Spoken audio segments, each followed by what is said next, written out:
The vast chamber of the Galactic Council gleamed with the accumulated wealth of 12 civilizations. Crystalline architecture spiraled upward, creating a cathedral-like space that seemed to stretch into infinity.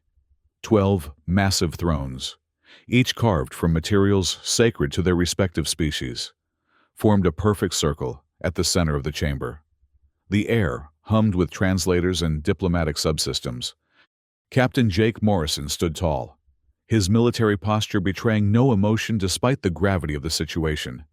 Beside him, Dr. Lisa Carter nervously adjusted her spectacles, her scientific mind racing to understand the political theater unfolding before them. Commander Ryan Blake, the third member of the human delegation, maintained a stoic expression that matched Morrison's, though his fingers twitched occasionally at his side. "The human delegation will now approach the Circle of Judgment," announced a melodious voice that seemed to emanate from the chamber itself. Morrison led his team forward, their footsteps echoing in the sudden silence. The representatives of 12 ancient species looked down upon them with expressions ranging from contempt to pity. Elder Zix Thera, a being of living crystal and the current head of the council, leaned forward. Light refracted through her translucent form, casting rainbow patterns across the floor. "Humans of Earth," she began, her voice resonating with harmonic overtones. "For 2 centuries, we have observed your expansion across the stars. We welcomed you to the galactic community with open arms, sharing knowledge and resources. Yet, you have repaid our generosity with aggression and disrespect." Morrison stepped forward.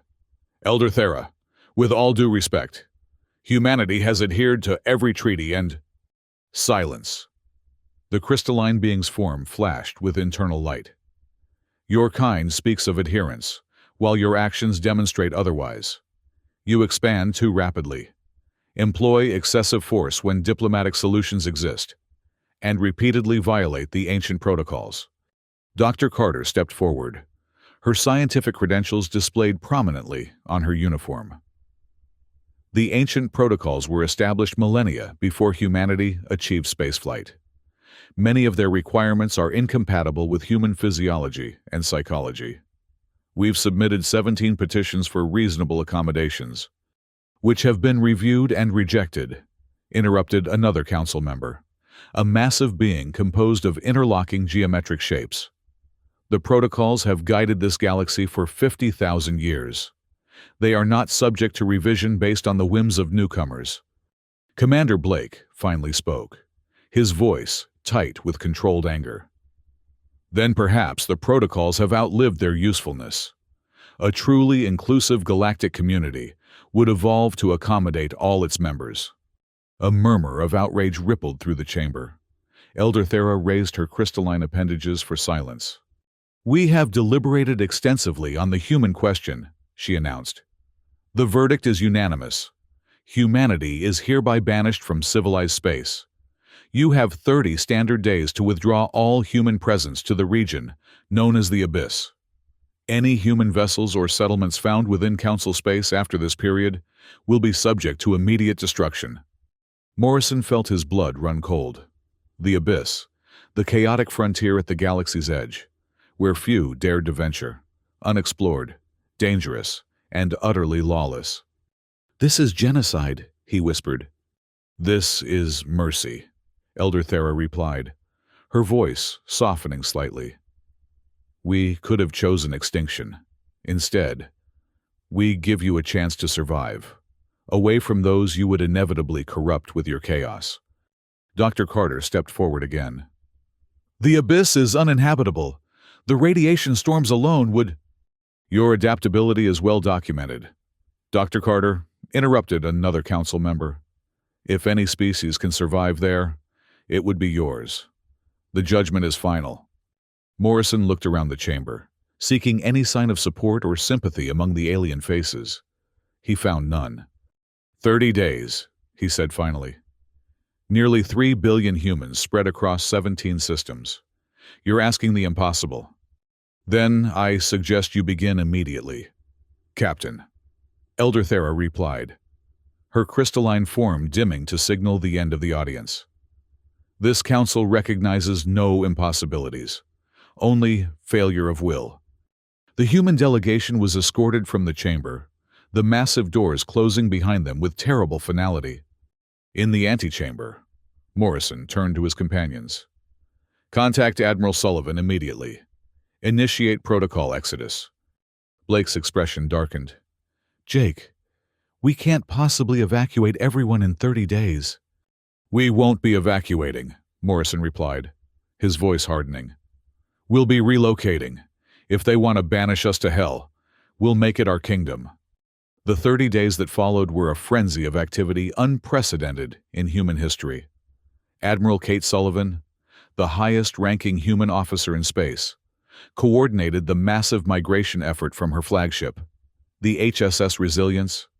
Civilian transport networks were commandeered, military vessels repurposed for evacuation, and emergency fabrication facilities worked around the clock to produce survival equipment suited for the harsh conditions of the abyss.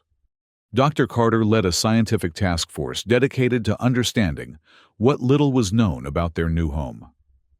The abyss was a region of space where normal physical laws seemed to fray at the edges. Strange radiation patterns, unpredictable gravitational anomalies, and bizarre temporal fluctuations made conventional navigation nearly impossible. Yet within this chaos lay their only hope for survival. On the 29th day, Admiral Sullivan stood on the bridge of the Resilience, watching the massive convoy of human ships make the final jump into the unknown. Behind her, the last habitable human world burned, stripped of everything useful for their exodus. "Status report," she demanded, her voice betraying no emotion despite the weight of responsibility crushing down upon her. 97% of the human population successfully evacuated," replied her executive officer. "The remaining 3%. He didn't need to finish. They had run out of time. 500,000 souls left behind to face the Council's judgment. Sullivan closed her eyes briefly. "May they forgive us," she whispered. Then, louder, "Take us into the abyss." The first 6 months in the abyss were brutal beyond imagination. The radiation storms that Dr. Carter had warned about proved even more severe than predicted. Shielding systems failed. Life support systems malfunctioned in unpredictable ways. Food production struggled under the strange conditions. In those early days, they lost nearly 10 million people. But humans, as Elder Thera had noted, were adaptable. They learned to predict the radiation storms by observing subtle changes in the quantum foam that permeated the region. They modified their technology to function in the chaotic environment, sometimes discarding elegant solutions for crude but effective alternatives. Most importantly, they discovered they were not alone. Captain Morrison led the first contact team to the massive structure they detected at the heart of a particularly turbulent region of the abyss. The structure defied conventional geometry, sections of it seeming to exist in multiple dimensions simultaneously. "It's artificial," Dr. Carter confirmed, her instruments struggling to make sense of the readings. "But ancient, possibly millions of years old." "Inhabited?" Morrison asked, scanning the bizarre architecture. "Yes," came a voice from behind them. "By us." The human team spun around, weapons raised, to find themselves facing a group of beings, unlike any they had encountered before. Tall, skeletal creatures with iridescent exoskeletons and multiple limbs that seemed to blur as they moved. "I am Thexara," said the foremost creature, "General of the Cathvar Remnant. We have been watching your arrival with great interest." Morrison lowered his weapon slowly. "You speak our language." "We speak all languages," Thexara replied. "It is a necessity in the abyss, where unlikely meetings occur with frequency."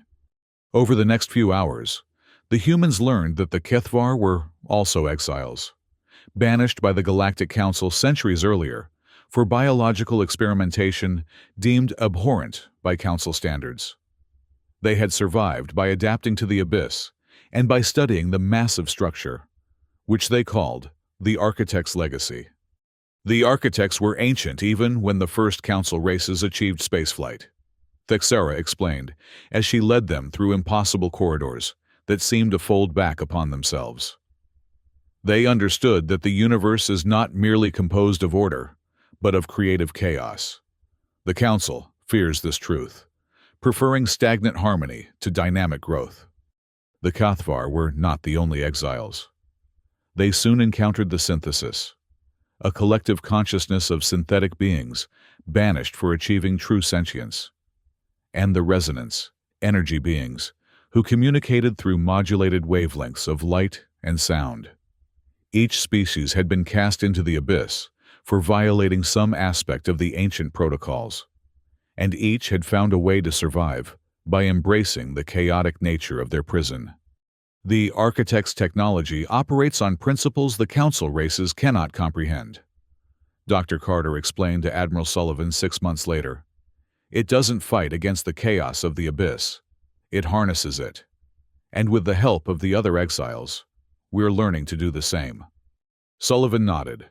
Looking out through the viewports of the new command center, they had established within one segment of the Architect's legacy. Can we use this technology to appeal our banishment? To force the Council to reconsider? Carter shook her head. We've tried. 3 diplomatic missions, all rejected before they could even present their case. The Council refuses to acknowledge that we've survived, let alone thrived. To them, we're already dead. Sullivan's expression hardened. Then perhaps it's time they learned to fear ghosts. While humanity adapted to life in the abyss, a new threat emerged. Strange vessels began to appear at the edges of their territory, organic-looking ships that seemed to absorb light rather than reflect it. They attacked without warning or communication, destroying several outposts before disappearing back into the depths of the abyss. The Devourers. Thexera named them during an emergency council of the exile species. They come from beyond the abyss, from the space between galaxies. They feed on order and pattern, consuming structured information and leaving chaos in their wake. That makes no sense, Commander Blake argued. If they feed on order, why attack us? We're barely surviving in the most chaotic region of the galaxy. Because you still carry the order of your origins within you, replied Unit 47, representative of the Synthesis Collective. Your biology, your technology, your very thoughts follow patterns established in civilized space. To the Devourers, you are a feast waiting to be consumed. The attacks increased in frequency and intensity. Conventional weapons proved ineffective against the Devourers' organic vessels, which seemed to absorb energy and regenerate damage almost instantly. The combined forces of the exile species fought valiantly, but were gradually losing ground. In desperation, Dr. Carter and a team of scientists from all 4 species began studying the Architect's technology more aggressively, searching for anything that might serve as a weapon against the Devourers. The Architects faced the Devourers before, Carter reported, after weeks of intensive research. That's why they built their technology to harness chaos, rather than impose order. It was the only way to become invisible to the predators that consumed pattern and structure. Morrison, now serving as military coordinator for the combined exile forces, leaned forward. Are you suggesting we abandon all structure? Become completely chaotic? Not exactly, Carter replied, excitement building in her voice. The Architects found a middle path, controlled chaos.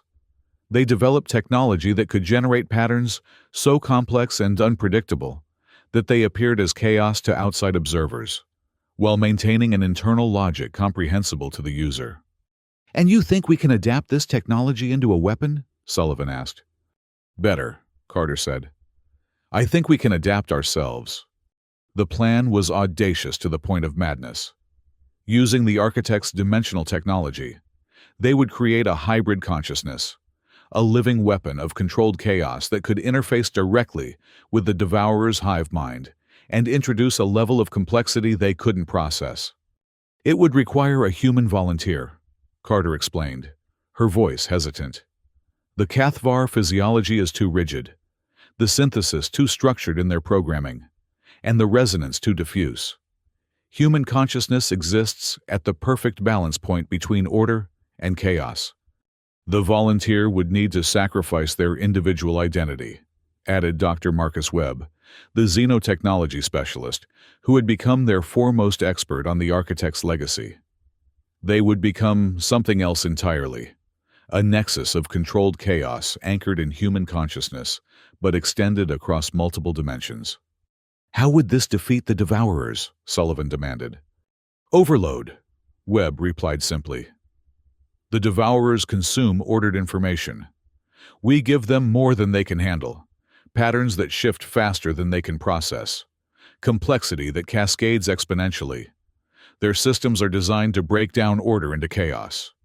We give them something that's already balanced at the edge of chaos, causing a recursive loop they can't escape. A heavy silence fell over the command center as the implications became clear. I'll do it, Morrison said finally. The Morrison Protocol has a nice ring to it. Jake, no, Sullivan began, but Morrison cut her off. I've been fighting my whole life. Kate, first for Earth, then for humanity's place in the galaxy, now for our very survival. If I can end this war by becoming something new, something that protects what I care about, I'm at peace with that. The preparations took 3 weeks. The combined scientific knowledge of 4 species worked tirelessly to adapt the architect's technology for their purpose. The Keithvar contributed their understanding of biological metamorphosis, the synthesis their expertise in consciousness transfer, and the resonance their mastery of energy pattern modulation. Dr. Carter oversaw the final integrations, her face drawn with exhaustion and worry.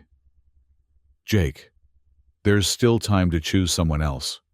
The process will completely transform you. The person you are now will cease to exist in any form we would recognize. Morrison smiled, already strapped into the conversion chamber that would serve as his chrysalis. Lisa, did I ever tell you why I joined the space service? She shook her head. When I was a kid, I used to look up at the stars and feel this certainty that we weren't meant to stay on one world, that humanity's destiny was to spread outward, to become more than we were, not through conquest, but through transformation. He took a deep breath. I guess I get to prove that theory correct in a way I never imagined. Dr. Carter squeezed his hand one last time, then stepped back as the chamber began to close around him. Initiating Morrison Protocol, she announced, her voice steady despite the tears streaming down her face. The transformation took 17 hours. The chamber pulsed with energies that defied conventional detection, occasionally shifting partially out of normal space-time before snapping back with thunderous concussions. Everyone within the complex felt the process at some level. Strange dreams, momentary dissociations, flashes of insight that vanished before they could be articulated. When the chamber finally opened, what emerged was no longer Captain Jake Morrison. The entity moved with liquid grace, its form shifting subtly, moment by moment, never quite settling into a fixed appearance. It seemed human-shaped from certain angles, while from others it appeared to extend into dimensions beyond normal perception. Morrison? Admiral Sullivan asked cautiously, approaching the shimmer-skinned being. The entity turned toward her, its features resolving briefly into a face she recognized before dissolving again into beautiful complexity. Jake is here, it said, its voice overlaid with harmonics that triggered emotional responses in everyone present. But also more. We are the interface now, the bridge between order and chaos. Did it work? Dr. Carter asked. Do you think you can affect the Devourers?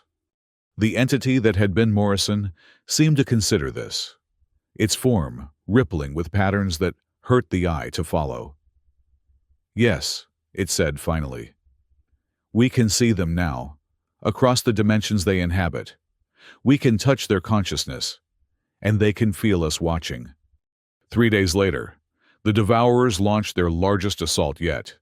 Hundreds of their organic vessels emerged simultaneously across the exile territory, targeting population centers and key infrastructure. The defense fleet engaged immediately, but as before, conventional weapons barely slowed the attackers. Aboard the flagship of the combined exile forces, Admiral Sullivan watched the battle unfolding with growing despair. "Where is he?" she demanded. "Where's the interface?" As if in answer, a ripple of distortion appeared on the bridge, resolving into the shifting form of the entity that had been Morrison. "They're here in force," it said without preamble. All of them. The entire Devourer consciousness focused on this attack. "Then this is it," Sullivan replied grimly. "Our last stand." "No," the interface said, its voice resonating with strange harmonics. "This is their last meal." Without further explanation, the entity dissolved into a shower of light that shot through the hull of the ship without damaging it, streaking toward the heart of the Devourer fleet. What followed defied coherent description. Those who witnessed it would later struggle to explain what they had seen, their accounts varying wildly while sharing certain common elements. Light that moved like liquid, geometries that shouldn't be possible, sounds that triggered synesthetic visions. At the center of the Devourer fleet, the interface manifested in its full, multi-dimensional glory. It reached out, not with weapons but with consciousness, touching the hive mind that guided the organic vessels. And then, it began to introduce itself, not as Jake Morrison, not as a human, but as controlled chaos incarnate. The effect was immediate and catastrophic for the Devourers. Their vessels began to contort, organic hulls twisting into impossible shapes as they tried to process the cascading complexity the interface was feeding into their collective consciousness. Some simply imploded, collapsing into singularities that winked out of existence.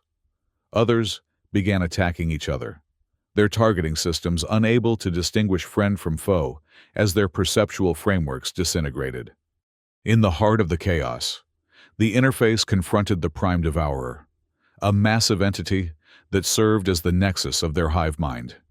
Here, the battle shifted from the physical to the conceptual, consciousness against consciousness, order versus chaos. The Prime Devourer fought desperately, attempting to consume and break down the patterns the interface presented.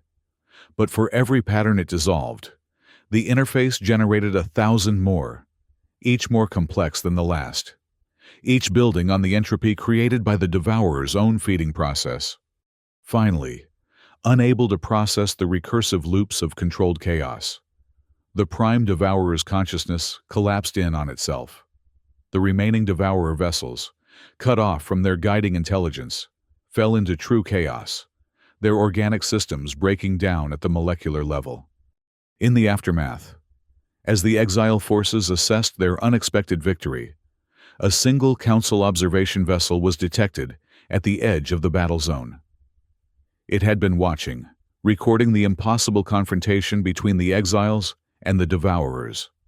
Before anyone could react, the vessel turned and fled back toward Council space, carrying with it evidence of what humanity and the other exile species had become. Admiral Sullivan stood on the observation deck of the new headquarters they had established within the fully activated Architect's legacy. The structure now served as both administrative center and defensive hub for what they had begun calling the Abyssal Alliance. The 4 exile species united in their determination to survive and thrive in the chaos they now called home.